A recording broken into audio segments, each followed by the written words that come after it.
1월 19일 수요일 삶의 기적을 일으키는 30분 예배를 시작하도록 하겠습니다. 하나님께서 오늘 우리에게 주신 말씀은 사도행전 10장 24절에서 29절까지 말씀입니다. 이 말씀 제가 봉독하도록 하겠습니다. 이튿날 가이사랴에 들어가니 고넬료가 그의 친척과 가까운 친구들을 모아 기다리더니 마침 베드로가 들어올 때에 고넬료가 맞아 발 앞에 엎드려 절하니 베드로가 일으켜 이르되 일어서라 나도 사람이라 하고 더불어 말하며 들어가 여러 사람이 모인 것을 보고 이르되 유대인으로서 이방인과 교제하며 가까이 하는 것이 위법인 줄을 너희도 알거니와 하나님께서 내게 지시하사 아무도 속되다 할거나 깨끗하지 않다 하지 말라 하시기로 부름을 사용하지 아니하고 왔노라. 묻노니 무슨 일로 나를 불렀느냐? 아멘. 오늘 이 시간 하나님께서 우리에게 주신 말씀을 듣기 전에 잠시 기도하는 시간 갖도록 하겠습니다. 하나님 아버지, 오늘도 연약하고 어리석고 미련한 저희를 하나님 아버지 사랑하시고 그래서 친히 저희를 만나주시고 오늘도 말씀하여 주시니 감사합니다. 하나님 아버지, 오늘도 주시는 말씀을 통해서 저희가 진리를 깨닫게 하시고 그 진리를 믿게 하시고 진리의 순종함을 인해서 하나님의 크신 영광을 나타내는 저희 모두가 될 수 있도록 은혜 베풀어 주옵소서. 예수님의 이름으로 감사하며 기도드리옵나이다. 아멘. 사도행전 10장의 말씀은 베드로 사도와 이방인 고넬료가 만나도록 하나님께서 환상 중에 천사들을 통해서 역사하신 이야기에 대해서 나오고 있습니다. 그러면서 그렇게 이제 고넬료가 베드로 사도에게 사람을 보내고 그래서 베드로 사도가 고넬료가 보낸 사람들을 따라서 고넬료의 집으로 옵니다. 그렇게 베드로 사도가 고넬료의 집에 왔을 때 사도행전 10장 24절과 25절은 이렇게 말씀합니다. 24절 말씀. 이튿날 가이사랴에 들어가니 고넬료가 그의 친척과 가까운 친구들을 모아 기다리더니 라고 말씀합니다. 이방인 고넬료가 베드로 사도에게 사람을 보내고 이제 베드로 사도가 도착할 즈음에 자신 혼자 그 베드로 사도를 기다리는 것이 아니라 자신의 가족들, 자신의 가까운 친척들, 자신의 가까운 친구들 다 모아서 집에 불러 모아놓고 그러고 베드로 사도를 기다리고 있습니다. 그렇게 많은 사람들을 친척과 가족과 친구들을 다 불러 모아놓고 그리고 베드로 사도를 기다리고 있던 고넬료가 10장 25절은 이렇게 말씀합니다. 마침 베드로가 들어올 때에 고넬료가 맞아 발 앞에 엎드려 절하니 라고 말씀합니다. 이 고넬료가 베드로가 자기 집에 들어올 때 그 베드로의 발 앞에 엎드려서 절을 한다는 거예요. 이 누군가의 발 앞에 엎드려서 절을 한다는 것은 자신이 표현할 수 있는 최고의 존경을 표현하는 거예요. 특별히 낮은 사람이 높은 사람에게 존경을 표현하는 것. 그것이 엎드려 절하는 건데 그 발 앞에 엎드려 절한다는 것은 최고의 존경을 표현한 겁니다. 지금 이 고넬료가 베드로 사도에게 최고의 존경을 표현한 거예요. 그런데 이 고넬료가 어떤 사람입니까? 우리가 앞에서도 성경 말씀을 통해서 하나님께서 우리에게 말씀해 주시지만 고넬료는 로마 군대의 장교였어요. 지금 이 베드로가 속한 유대인 민족을 다스리고 있던 그 로마 군대의 장교가 고넬료입니다. 그렇게 자신의 나라가 다스리고 있는 비지배국의 그런 아주 별 볼 일 없는 어떤 특별한 직위도 없는 그냥 어부였던 그 베드로 사도를 향해서 이 로마 군대, 지배국의 군대 장교인 고넬료가 그 발 앞에 엎드려서 절을 한다는 거예요. 그것도 많은 자기 가족도 있고 친척도 있고 친구들이 다 있는데 그 자리에서 고넬료가 베드로의 발 앞에 엎드려서 절을 한다는 겁니다. 이렇게 로마의 장교인 고넬료가 베드로의 발 앞에 엎드려서 절을 할 때 그렇다면 이 베드로 사도는 어떤 반응을 보이고 있는가? 성경은 계속해서 사도행전 10장 26절에서 이렇게 말씀합니다. 베드로가 일으켜 이르되 일어서라 나도 사람이라 하고 베드로 사도가 그렇게 자신의 발 앞에 엎드려서 절하는 그 고넬료를 손을 잡아서 일으키면서 말합니다. 나도 사람이라. 나도 당신과 같은 사람입니다. 나도 당신과 같이 약간 사람일 뿐입니다. 나는 별 볼 일 없는 존재입니다. 라는 거예요. 지금 나도 사람이라 라는 말은 문자 그대로 당신도 사람이고 나도 사람이라는 얘기가 아니라 나도 당신 같은 연약한 인간이다. 나는 별 볼 일 없는 존재다. 라고 베드로 사도가 지금 고넬료에게 말하고 있는 거예요. 그런데 이 베드로 사도가 어떤 사람입니까? 베드로 사도가 물론 세상적으로 볼 때는 그냥 갈릴리의 그 촌에서 있던 어부에 불과해요. 그런데 그 베드로를 하나님께서 사랑하시고 제자 삼으시고 그 베드로를 통해서 베드로에게 성령님이 임하심으로 인해서 베드로를 통해서 놀라운 역사들이 많이 일어납니다. 베드로를 통해서 하나님께서 놀라운 기적들을 많이 행하세요. 성경에 기록된 기록만 보더라도 사도행전 3장에서는 베드로가 나면서부터 걷지 못하던 사람을 깨끗하게 취해서 걷도록 하는 놀라운 기적을 행합니다. 그리고 우리가 얼마 전에 살펴본 사도행전 9장에서도 루다 지역에 8년 동안이나 중풍병 걸려서 누워있던 애니아라는 사람을 베드로가 깨끗하게 치료하는 기적을 행해요. 그 기적 이후에는 더 놀라운 기적을 행하는데 우리가 알다시피 요바에 다비다라는 예수님의 제자, 이 다비다가 죽어서 누워있는데 그 죽은 다비다를 살리는 엄청난 기적을 행합니다.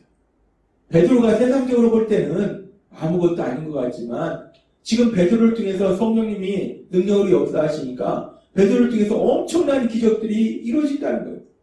그러면서 성경은 사도행전 5장 12절에서 16절에 이렇게 말씀합니다. 사도들의 손을 통하여 민간의 표적과 기사가 많이 일어나매 라고 말씀합니다. 베드로 사도, 요한 사도 등과 같은 그런 사도들을 통해서 많은 기적이 일어난다는 거예요. 놀라운 기적들이 많이 일어난다는 겁니다. 그 기적들이 얼마나 많이 일어나면 15절은 이렇게 말씀합니다. 심지어 병든 사람을 메고 거리에 나가 침대와 요 위에 누이고 베드로가 지날 때에 혹 그의 그림자라도 누구에게 덮일까 바라고 라고 말씀합니다. 계속해서 16절은 이렇게 말씀합니다. 예루살렘 부근에 수많은 사람들도 모여 병든 사람과 더러운 귀신에게 괴로움받는 사람을 데리고 와서 다 나음을 얻으니라 라고 말씀합니다. 이 베드로를 통해서 하나님께서 놀라운 기적들을 행하시니까 그 기적들을 보는 사람들은 이 베드로의 그림자라도 스쳐 지나가면 병이 치료될 거다. 이런 믿음으로 심지어 그의 그림자라도 스쳐 지나가도록 그걸 바라고 이런 엄청난 일들을 행합니다. 이 베드로 사도가 그 당시에 이렇게 엄청난 기적을 행합니다. 하나님께서 베드로 사도를 통해서 이렇게 엄청난 기적을 행함으로 인해서 사람들의 눈에는 베드로가 마치 신과 같은 존재로 그들은 인식되었다는 거예요. 그렇기 때문에 지금 고넬료도 세상적으로 볼 때는 베드로가 한낱 갈릴리의 어부 출신이지만 그 베드로를 통해서 하나님께서 엄청난 기적을 행하기 때문에 그 베드로의 발 앞에 엎드려서 절을 하는 거예요. 그런데 베드로는 그런 상황 속에서 교만해지지 않는다는 거예요. 그렇지, 나를 통해서 이런 기적을 행하니까 네가 로마 군대의 장교든 뭐든 간에 그 정도는 나한테 존경을 표해야지 라고 베드로가 목에 힘을 주고 그리고 그렇게 교만해지는 것이 아니라 베드로는 분명한 진실을 얘기하는데 진리를 얘기하는데 무엇을 얘기하는가? 하나님께서 분명히 베드로 사도를 통해서 엄청난 기적들을 많이 행하셨음에도 불구하고 베드로는 그렇게 자신의 발 앞에 엎드려 절하는 그 고넬료를 일으켜 세우면서 얘기한다는 것. 나도 사람이라. 나도 사람이라. 나도 당신과 같은 연약한 사람이라. 나는 별 볼 일 없는 존재다. 나는 아무것도 아니다. 라고 베드로 사도가 자신이 누구인지에 대해서 고백하더라는 거예요. 지금 베드로 사도는 하나님께서 베드로 사도를 통해서 많은 기적을 행했음에도 불구하고 베드로 사도는 믿음 안에 있었기 때문에 성령 충만한 사람이었기 때문에 자신이 누군지를 분명히 알고 있었다는 거예요. 자신은 그저 별 볼 일 없는 연약한 인간일 뿐이라는 것을 분명히 알고 있었다는 겁니다. 그러면서 그렇게 자신이 누구인지 알고 있을 뿐만 아니라 사람들에게도 담대하게 나는 사람이다. 나도 당신 같은 사람이다. 나는 연약한 존재다. 나는 별볼일 없는 존재다. 라고 자신에 대해서 자신이 누군지에 대해서 고백하자는 겁니다. 우리는 오늘 말씀을 통해서 믿음의 사람의 모습이 어떤 모습인지를 다시 한번 생각해 볼 수 있어요.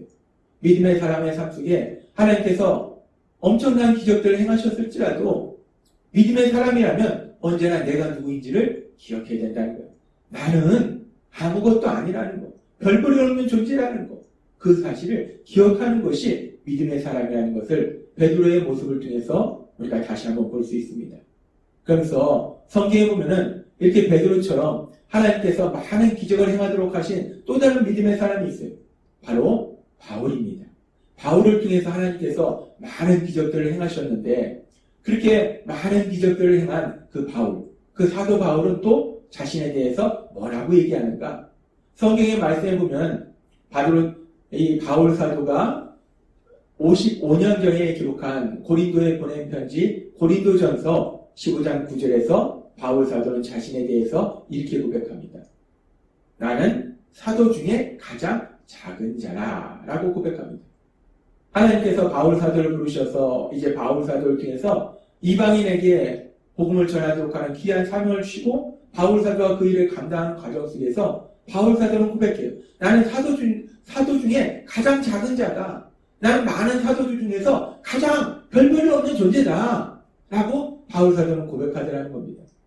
그러면서 55년에 이렇게 고린도에 보낸 편지 속에서 이런 고백을 한 바울 사도는 그 이후에도 정말 죽음의 위험을 무릅쓰고 복음을 증거하면서 많은 핍박과 고난 속에서 오로지 그 복음을 증거했던 바울 사도, 믿음의 삶을 달려갔던 그 바울 사도는 이제 그렇게 복음을 증거하는 과정 속에서 감옥에 갇힌 상태에서 에베소 교회에 보내는 편지를 통해서 에베소서 3장 8절, 약 61년에서 63년 사이에 쓴 편지에서 이렇게 고백합니다. 모든 성도 중에 지극히 작은 자보다 더 작은 나에게 라고 말씀합니다. 55년경에 기록한 고린도전서에는 사도 중에 가장 작은 자다 라고 표현했는데 이제는 그보다도 더 작은 자가 된 거예요. 사도가 아니라 그냥 평범한 성도들, 예수님을 믿는 모든 사람들, 그 성도 중에 가장 작은 자보다 더 작은 자. 바울 사도가 믿음이 더욱더 굳건해질수록 하나님께 더 가까이 갈수록 바울 사도는 내가 누구인가에 대해서 명확하게 깨닫게 된다는 거예요. 알게 된다는 겁니다. 고백하게 된다는 거예요. 사도 중에 가장 작은 자에서 더 형편없는 존재, 성도 중에 가장 작은 자보다 더 작은 자라고 자신을 고백하더라는 거예요. 그래서 그렇게 바울 사도가 복음을 증거하다가 감옥에 갇히고 그러다 결국 감옥에서 다시 풀려나서 복음을 증거하고 이제 바울 사도가 순교가 멀지 않은 그 시기에 쓴 디모데전서의 말씀에 보면은 디모데전서 1장 15절에서 이렇게 말씀합니다. 이쁘다 모든 사람이 받을 만한 이 말이요 그리스도 예수께서 죄인을 구원하시려고 세상에 임하셨다 하였도다. 우리 예수님은 죄인을 구원하시려고 이 땅에 오셨다라고 바울사도가 고백합니다. 이 말씀이 너무나 놀라운 말씀은 죄인을 구하려고 이 땅에 오셨기 때문에 너 같은 죄인을 구하려고 예수님이 오셨다라고 말하는 것이 아니라 그 뒤에 바울사도는 이렇게 고백합니다. 죄인을 구하려고 예수님이 이 땅에 오셨는데 그런데 계속해서 바울사도는 이렇게 고백합니다. 죄인 중에 내가 괴손이라. 이 말씀은 헬라어 문법적으로 살펴봤을 때 과거형이 아닙니다. 내가 예수님 믿는 사람들을 핍박하던 사람이었기 때문에 내가 죄인 중에서 가장 나쁜 죄인이었다라고 자신의 과거를 얘기하는 것이 아니라 예수님을 믿은 이후로 그 예수님을 전하기 위해서 정말 죽음의 위험을 무릅쓰며 그 많은 고난과 박해를 당해가면서 복음을 전했던 그 예수님 곁에 더 가까이 나아갔던 그 바울 사도가 이제 이 땅을 떠날 날이 멀지 않은 그 시점에 그러니까 바울 사도가 믿음이 얼마나 크겠습니까? 얼마나 성령 충만하겠어요? 그 시점에 바울 사도가 고백할 때 나는 죄인 중에 가장 나쁜 죄인이라는 거예요. 우리는 바울 사도의 고백을 통해서 성령 충만한 믿음의 사람의 모습이 무엇인지를 다시 한번 알 수 있습니다. 믿음의 사람은 우리의 믿음이 깊어질수록 내가 누구인지를 명확하게 깨닫는다는 것. 나는 죄인 중에 개수라는 것. 나는 별 볼 일 없는 존재라는 것. 나는 아무것도 아닌 거라는 것. 바울 사도의 모습을 통해서 우리는 다시 한번 믿음의 사람의 모습을 볼 수 있습니다. 우리는 사도행전 10장의 말씀을 통해서 믿음의 사람 베드로 사도 그리고 믿음의 사람 바울 사도의 그 삶의 모습, 그들의 믿음의 고백을 통해서 믿음의 사람이라는 것이 어떤 사람이 믿음의 사람인가 다시 한번 우리가 분명하게 알 수 있을 때 믿음의 사람은 내가 누구인지를 분명히 아는 사람, 내가 누구인지를 사람들한테 고백할 수 있는 사람이 믿음의 사람이야. 믿음의 사람을 통해서 하나님께서 아무리 많은 기적을 행했을지라도 결국 나란 존재는 연약하고 어리석고 미련한 죄인에 불과한 아무것도 아니다. 나는 아무것도 아닌 존재다 라고 고백할 수 있는 그것이 믿음의 사람이구나 라는 것을 알 수 있습니다.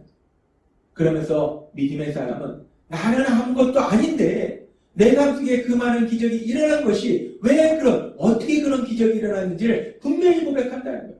바울 사도는 고린도전서 15장 10절에서 이렇게 고백합니다. 그러나 내가 나된 것은 하나님의 은혜로 된 것이 내게 주신 그의 은혜가 헛되지 아니하여 내가 모든 사도보다 더 많이 수고하였으나 내가 한 것이 아니요 오직 나와 함께 하신 하나님의 은혜로라 라고 고백합니다. 그렇습니다. 믿음의 사람은 언제나 내가 누군지를 안다는 거예요. 나는 별 볼 일 없는 연약한 죄인임을 아는데 근데 나를 통해서 하나님이 기적을 행하셨다면 그 모든 것이 하나님의 은혜다 라고 고백하더라는 겁니다.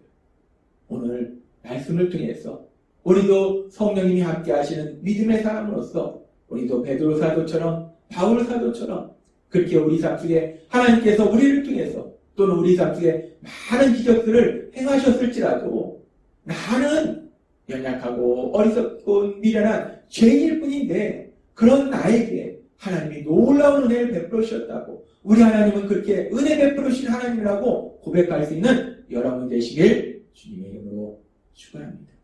기도하겠습니다. 하나님 아버지 감사합니다.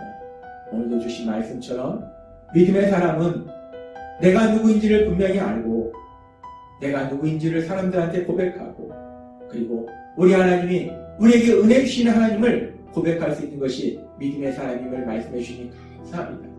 오늘 주신 말씀처럼 그렇게 나는 아무것도 아닌데 우리 하나님은 우리에게 은혜 베풀어 주신 하나님이심을 많은 사람들에게 증거할 수 있는 저희가 될 수 있도록 은혜 베풀어 주옵소서. 예수님의 이름으로 감사하며 기도드리옵나이다. 아멘. 이 시간도 하나님께서 우리에게 주신 말씀을 묵상하면서 조용히 기도하는 시간 갖도록 하겠습니다.